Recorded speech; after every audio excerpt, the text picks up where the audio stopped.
అందరికీ praise lord. దేవుని నామానికి మహిమ కలుగును గాక. మీరందరూ బాగున్నారు కదా? మీరు పెడుతున్న ప్రతి ప్రార్థన రిక్వెస్ట్కి అనేది మేము ప్రార్థన చేస్తూ ఉన్నాం. మా ఆశ అంత ఒకటే, ఎక్కడైతే మీరు తృణీకరించబడ్డారో, ఎక్కడైతే వెలివేయబడ్డారో, ఎక్కడైతే గుండెలు పగిలేడ్చారో అదే స్థలాల్లో నా ప్రభు మీ అందరిని హెచ్చించబోతున్నారు. విశ్వాసంతో ప్రార్థించండి, ఘనమైన విజయాలు ఖచ్చితంగా మీరు అందరూ అనుభవిస్తారు. God bless you all. ఈరోజు మన చుట్టూ జరుగుతున్న పరిస్థితులు మనం చూస్తున్నప్పుడు ఇంకెన్నడూ మన జీవితంలో ఏమేలూ జరగదేమో అన్నట్లు కనిపిస్తూ ఉంటుంది. కొన్నిసార్లు మీరు ఉద్యోగాల కోసం చాలా ప్రయత్నం చేశారు, ప్రయత్నం చేసి ఓడిపోయారు. చాలామంది అనుండొచ్చు, ఇంక నీకు ఆ ఉద్యోగం రాదు, ఇంక నీ కెరీర్ అంతా అక్కడితో అయిపోయిందని చాలామంది మిమ్మల్ని బలహీనపరిచే మాటలు మీతో చెప్పుండొచ్చు. వివాహం కోసం ప్రయత్నం చేసి ఈరోజు ఏ సంబంధము దొరక్క ఈరోజు ఒంటరిగా మిగిలిపోయినప్పుడు చాలామంది మీ దగ్గరకు వచ్చి అనొచ్చు, ఇంక మీరు ఎంత ప్రయత్నం చేసినా మీకు వివాహాలు జరగవేమో అని కొన్నిసార్లు మన గుండెల్ని గాయపరిచే మాటలు వారు మాట్లాడి ఉండొచ్చు. నీ అప్పులు తీరవని, నీ సమస్యల నుండి బయటకు రావని, ఇంక మీ కుటుంబ చరిత్ర అయిపోయిందని ఎంతోమంది మిమ్మల్ని బలహీనపరచుండొచ్చు. కానీ ప్రియ సంగమా, ఈరోజు గుండె లోతులను చెప్తున్నాను, వారన్న మాటలు ఎంత మాత్రం పట్టించుకోకండి. ఎందుకంటే అన్నిటినీ తారుమారు చేయగలిగిన శక్తి నా ప్రభువుకు మాత్రమే ఉంది.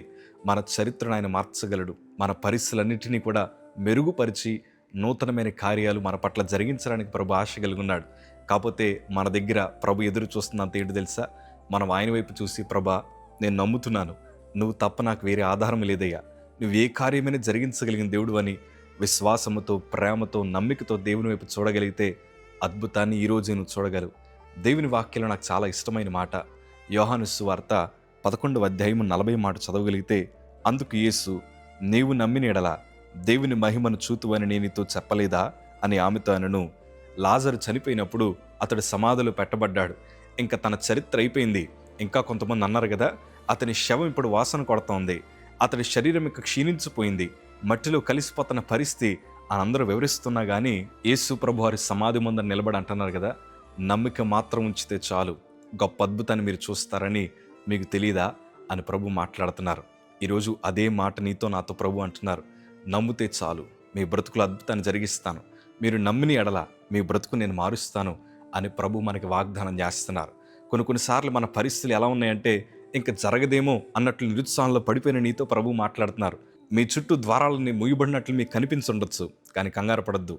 అన్ని ద్వారాలు ముయ్యబడినప్పుడే అసలైన ద్వారమైన దేవుని ద్వారాలు తెరబడతాయి. మీరు నమ్మి విశ్వాసం ఉంచి ప్రభు వైపు చూడండి, కార్యాలు జరిగిస్తారు. నా జీవితంలో కూడా అనేక మంది నన్ను చూడడానికి వచ్చిన వారు అన్న మాట ఏంటి తెలుసా? మా కాకినాడ చెప్పారు, జోషి ఇంక అయిపోయాడండి, మేము అబ్బాయిని చూడడానికి వెళ్ళాం, శరీరం అంతా క్షీణించిపోయింది, ఎముకలు కనబడుతున్నాయి, ఆ అబ్బాయి రక్తాన్ని కక్కుతున్నాడు, జుట్టంతా ఊడిపోయింది, బహుశా ఇంకా కొన్ని దినాలు చనిపోతాడేమో అని ఈ కాకినాడ వచ్చి ఎంతోమందికి ప్రచారం చేశారు. కానీ దేవుని మహాకృప ఏంటి తెలుసా? వారి కళ్ళ ముందరే నేను నిలబడడానికి దేవుడు కృప చూపించారు. అందుకే మనుష్యుల మాట ఒకటైతే దేవుని ఆలోచన మరొకటి. మన హృదయంలో చాలా మాటలు మనల్ని బలహీనపరుస్తుంటాయి. నిజమేనేమో, మన జీవితంలో ఇంకేమీ జరగదేమో అని నిరుత్సాహం మధ్యన మనం ఉన్నట్లయితే ఈరోజు మరొక్కసారి ప్రభు మీతో మాట్లాడుతున్నారు. మీరు నమ్మిన ఎడల గొప్ప అద్భుతాన్ని మీరు చూస్తారు. నమ్మండి, ఎందుకంటే ప్రభు ఒక్కడే మన బ్రతుకులను మార్చగలడు. ఎందుకు మారుస్తాడు చెప్పనా? నిన్ను నన్ను ప్రేమించాడు కాబట్టి. అందరూ మనల్ని విడిచిపెట్టినా ప్రభు విడిచిపెట్టడు. ఈరోజు నీ బ్రతుకులో కార్యం జరిగించాలని నా ప్రభు ఆశపడుతున్నారు.